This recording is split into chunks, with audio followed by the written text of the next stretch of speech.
নমস্কার বন্ধুরা, আমি অনিতা ঘোষ। সুরুচি বাংলা রান্নাঘরে সবাইকে সাদর আমন্ত্রণ।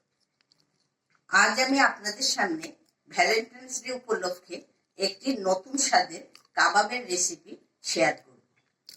চলুন আমি এখন রান্নার দিকে চলে যাই। রেসিপিটি আপনারা পুরো ভিডিওটা ফলো করবেন। আমি যে রেসিপিটি আপনাদের দেখাবো বলেছি সেটি হলো সয়াবিনের কাবাব।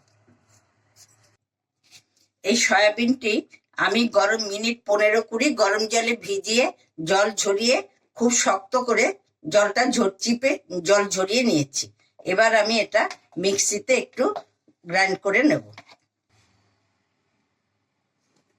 আমি এটা এবারে একটু গুঁড়িয়ে নেব, পুরো গুঁড়াবো না, হাফ করে গুঁড়াবো।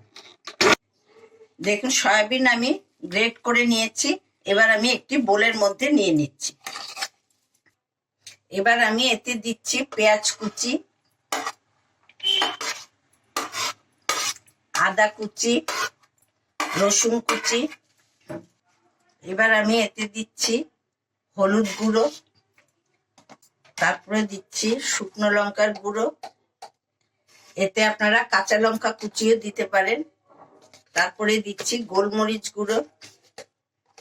ঝালটা আপনারা যে যেমন খাবেন সেই স্বাদ বুঝে দেবেন। তারপরে দিচ্ছি ভাজা মশলার গুঁড়ো। এতে আপনারা জিরে গুঁড়ো, ধনে গুঁড়ো দিতে পারেন, কিন্তু আমি এতে সব মশলা মিশিয়ে জিরে, ধনে, ছোট এলাচ, তেজপাতা, শুকনো লঙ্কা সব মিশিয়ে একটা রোস্টেড করে গুঁড়িয়ে রেখেছিলাম, তাই আমি এই ভাজার গুঁড়োটাই দিচ্ছি। গরম মশলার গুঁড়ো দিলাম। এরপরে দিচ্ছি নুন বাইন্ডিং এর জন্য। এতে আমি 3 চামচ ছাতু দিয়ে দিচ্ছি। এতে ছাতু দিলেই বাইন্ডিংটা ভালো হবে। এরপরে আমি দিচ্ছি বিস্কুটের গুঁড়ো। এরপরে দিচ্ছি ধনেপাতা কুচি। লাস্টে আমি দিলাম 2 চামচ তেল। তেলটা দিতেই হবে। এখন আমি সমস্ত উপকরণ দিয়ে এটাকে মেখে নিচ্ছি। এইভাবে আমি মেখে নিলাম। আপনারা এটা কিন্তু মাখাটা যদি লুজ হয় তাহলে এটা ধরবে না, তেলে দিলে ছেড়ে যাবে। আমার মাখাটা রেডি হয়ে গেছে।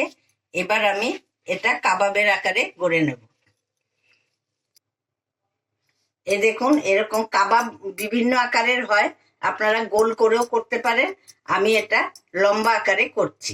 এটা আপনারা স্টিকে ভরেও করতে পারেন, কিন্তু আমি স্টিকে করছি না, এমনিই করছি।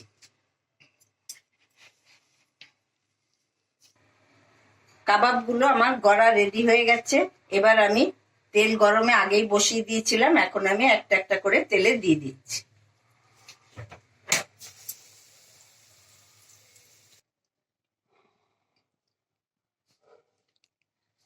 সয়াবিনের কাবাব আমার রেডি হয়ে গেছে। এটি খেলে আপনারা মনেই করবেন না এটা মাংসের কাবাব খাচ্ছেন না সয়াবিনের কাবাব খাচ্ছেন।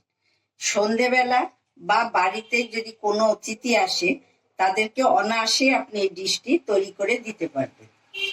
গরম গরম কাবাব স্যালাড আর টমেটোর সসের সাথে খেতে খুবই ভালো লাগে। এইভাবে স্যালাড, টমেটোর সস আর ধনেপাতার চাটনির সাথে এর পরিবেশন করবেন, দেখবেন যারা খাবে তারা খুবই খেয়ে ভালোবাসবে। রেসিপিটি আপনাদের কেমন লাগলো কমেন্ট বক্সে জানাবেন। যদি রেসিপিটি আপনাদের ভালো লাগে বাড়িতে একবার তৈরি করে খেয়ে দেখবেন। আর যদি কেউ নতুন বন্ধু হয়ে থাকেন প্লিজ আমার চ্যানেলটিকে সাবস্ক্রাইব করার জন্য অনুরোধ রইল। আজ আমি এখানেই আসি। আপনারা সবাই সুস্থ থাকবেন। ভ্যালেন্টাইন্স ডে ভালোভাবে উপভোগ করুন।